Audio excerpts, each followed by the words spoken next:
तो जी हाँ, एक बड़ी खबर आ रही है कि आरजेडी से अशोक महतो का पत्ता जो है साफ हो गया। अशोक महतो का टिकट जो है कट चुका है। तेजस्वी यादव के घर के बाहर जो है वो 20 मिनट खड़े रहे, उसके बाद इंतजार करने के बाद जो है वो अपना रास्ता नापते चले गए, क्योंकि सुरक्षाकर्मी उनको अंदर जाने नहीं दिए। तो जो भूरा बाल साफ करने की बात ये कर रहे थे अशोक महतो और वेद प्रकाश ने जो इनसे, लेकिन ये स्क्रिप्टेड ही था जो एक कहलवाया गया।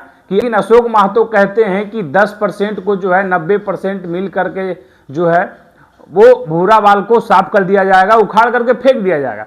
तो कहीं ना कहीं जो है इनको ये बहुत महंगा पड़ गया और अशोक महतो को जो है वो बाहर का रास्ता दिखा दिया गया आरजेडी से।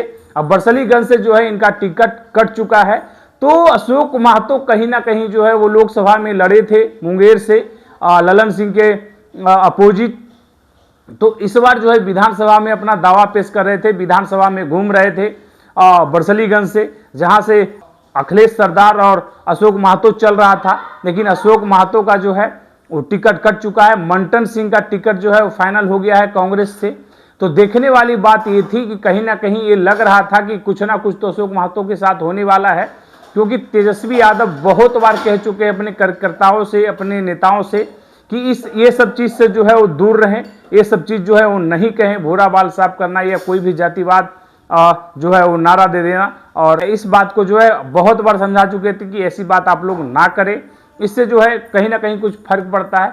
लेकिन यहाँ पे जो है अशोक महतो मानने को तैयार नहीं हुए और वो सीधा सीधा जो है वो वेद प्रकाश एक पत्रकार है जो सवाल करता है कि आनंद मोहन कहते हैं कि 10% ही तय करेगा कि सरकार किसकी चलेगी। अशोक महतो कहते हैं कि 10% को जो है उखाड़ करके फेंक दिया जाएगा, भूरा बाल जो है साफ कर देंगे। उसके बाद जो है जिस तरह से हलचल मचती है राजनीति में और जिस तरह से भूचाल आ गया इनके ऊपर कि फिर से जो है वो आरजेडी के द्वारा कह दिया गया, आरजेडी के नेता द्वारा कह दिया गया कि भूरा बाल साफ कर दिया जाएगा, भूरा बाल जो है वो खत्म कर दिया जाएगा, भूरा बाल को रहने नहीं दिया जाएगा, एकदम से उखाड़ करके फेंक दिया जाएगा। तो जब आपको पता होगा जब बिहार बंद हुआ था तब भी कुछ नेताओं और कार्यकर्ता के द्वारा ये कहा गया था कि 90 का दशक आएगा, भूरा बाल साफ होगा। भूरा बाल के मतलब भूमिहार, ब्राह्मण, लाला और राजपूत। तो जो है इसके बाद जो है तेजस्वी यादव इसे डिनाई करते हैं कि कोई भी नेता से हम कहेंगे कि ये सब बयान से जो है वो दूर रहें।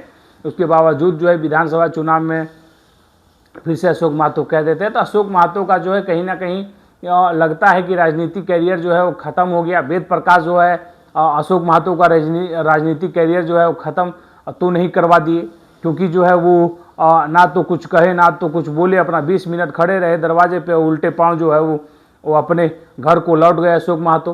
तो अशोक महतो को कहीं ये भारी पड़ गया, कहीं ना कहीं ये जो अशोक महतो को कहना जो था वो अब पछतावा लग रहा होगा कि हमने ये क्या कह दिया, हमने ये क्या बोल दिया, भूरा बाल साफ करो। और कहीं ना कहीं ये जो है उनके लिए मुश्किलें बन गई। जो टिकट हो सकता था कि उनको मिलता, वो टिकट जो है वो साफ जो है उनका कट चुका है। अब बरसलीगंज में जो है मंटन सिंह और अखिलेश सरदार हो गया है जो मुकाबला होगा। अब बरसलीगंज में जो मुकाबला होगा वो दो भूमिहार नेताओं के बीच होगा, कांग्रेस से मंटन सिंह और बीजेपी से जो है अखिलेश सरदार। अशोक महतो को जो है ये कहीं ना कहीं महंगा पड़ गया। वेद प्रकाश जो है वो कहीं ना कहीं ऐसे सवाल जो है वो करते रहता है, जातिवाद सवाल। अगर बहुत कुछ देखेंगे जो है वो इस तरह का बयानबाजी करवाते रहता है, स्क्रिप्टेड हो या कुछ और हो, लेकिन स्क्रिप्टेड ही रहता है। आपको कुछ दिन पहले की बात बताते हैं, जब आरजेडी की एक प्रवक्ता भी जो है वो बयानबाजी कर चुकी थी, बड़मेश्वर मुखिया मुर्दाबाद। उसके बाद भी जो है वो दोनों समाज के बीचों में बयानबाजी चला था और उसके बाद कहने के बाद ये लोग आरजेडी के प्रवक्ता हैं और उसके बाद जो है ये बन जाते हैं दलित। कहने से पहले ये दलित नहीं रहते, लेकिन कहने के बाद जो है वो ये दलित बन जाते हैं। तो कहीं ना कहीं अशोक महतो का राजनीतिक करियर जो है खत्म हो चुका है, राजनीतिक करियर जो है वो बर्बाद होने वाला है। वेद प्रकाश ने इनका राजनीतिक करियर जो है वो राजनीतिक करियर का बेड़ा जो है पार लगा दिया। अब इनका जो है कुछ होने वाला नहीं। अब जो है अगले 2029 का इलेक्शन में जो अपना किस्मत आजमाएंगे, पता चले आरजेडी से इनको फिर से मौका मिलेगा लोकसभा में कि नहीं मिलेगा, ये तो पता नहीं। लेकिन भूरा बाल साफ करेंगे कहना जो है अशोक महतो को इतना भारी पड़ेगा, अशोक महतो को ये नहीं पता था। तो चलिए आप लोग को क्या लगता है, आप लोग कमेंट में जरूर बताइएगा। यूट्यूब पे देखें तो सब्सक्राइब करिएगा, फेसबुक देखें तो फॉलो करिएगा। तब तक के लिए जय हिंद जय बिहार।